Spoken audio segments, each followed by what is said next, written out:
पूजा अपने माता पिता की बहुत लाडली थी। दो बड़े भाइयों की बहन थी। उसके पिता का अच्छा खासा कारोबार था। कोई भी चीज मांगने पर उसी वक्त सामने हाजिर हो जाती। पूरे घर में रौब था उसका। पूरे परिवार वाले उसका ख्याल राजकुमारी की तरह रखते थे। स्कूल में भी बड़ा रौब था। बड़े घर की लाडली जो थी, वह ऐसे ही उसने कॉलेज में दाखिला लिया। उसके ठाठ बाट, बड़ी गाड़ी में आना जाना, हर कोई उससे दोस्ती करना चाहता था। थोड़े ही दिनों में उसके बहुत से दोस्त बन गए।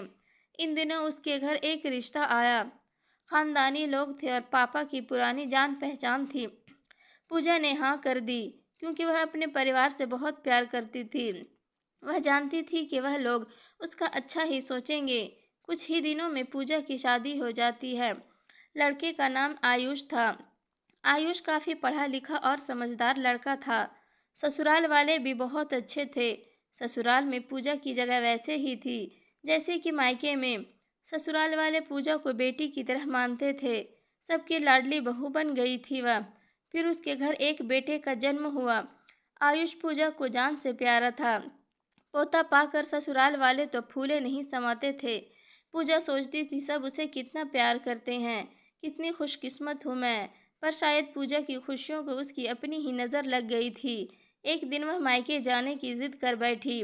आयुष को बहुत काम था, लेकिन वह फिर भी उसे ले गया। रास्ते में उनकी ट्रेन का एक्सीडेंट हो गया। पूजा और आयुष और उसका बच्चा बुरी तरह से जख्मी हो गए। काफ़ी दिनों के इलाज के बाद आयुष और उसका बेटा तो ठीक हो गए, लेकिन पूजा पूरी तरह ठीक न हो सकी। एक्सीडेंट में होने के कारण वह अपने दोनों पैर गंवा चुकी है। अब पूजा की किस्मत जैसे उल्टे पांव चलने लगी। मायके वाले कुछ दिनों तक उसे मिलने आते रहे। फिर कभी कभार फ़ोन ही करके पूछ लेते कि अब कैसी हो। धीरे धीरे ये सिलसिला भी कम हो गया। ससुराल वालों की सहानुभूति भी कम होने लगी। घर में किसी को पास बैठने के लिए कहती तो जवाब मिलता बहुत काम है, अब तुम भी हाथ नहीं बटा सकती।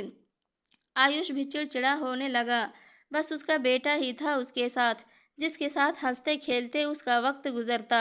एक दिन पूजा के हाथ से कुछ सामान गिर गया, जिसकी वजह से बेटे को हल्की सी चोट लग गई।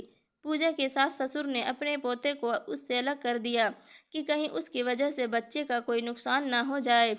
पूजा अंदर से टूट चुकी थी। एक दिन उसने सबके सामने मायके जाने की इच्छा रखी तो आयुष उसे तुरंत मायके छोड़ आया, जैसे कि वह भी यही चाहता था। लेकिन बेटे को उसके साथ नहीं भेजा गया।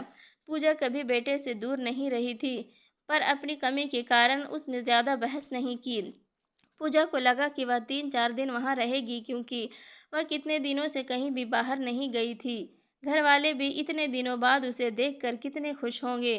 पूजा के घर पहुँचने पर सब लोग बहुत खुश हुए। खाने में सब कुछ पूजा की पसंद का ही बना था। उसने अपने मम्मी पापा और भाई भाभीियों से दिल खोल कर बातें की। उनके छोटे छोटे बच्चे भी बुआ के साथ घुल मिल गए थे।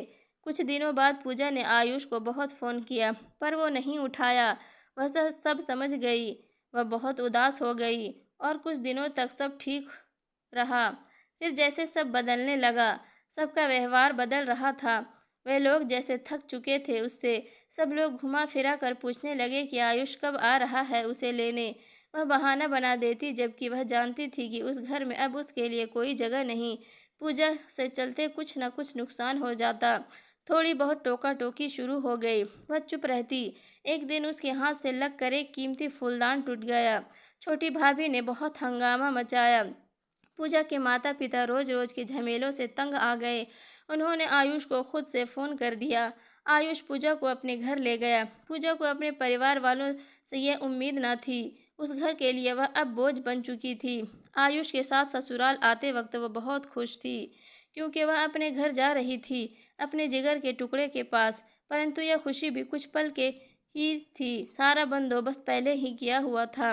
पूजा को सीधे ऊपर वाले कमरे में पहुंचा दिया गया। बच्चे से दूर रहने की सख्त चेतावनी दी गई। एक काम वाली को उसकी जिम्मेदारी सौंपी गई, जो उसके खाने पहनने जैसी ज़रूरतों का ख्याल रखती। कभी कभी काम वाली से थोड़ा बतिया लेती। उसके ज़रिए बेटे का पता चल जाता। सबकी लाडली बेटी और बहू सबके लिए लाडली से बोझ बन चुकी थी।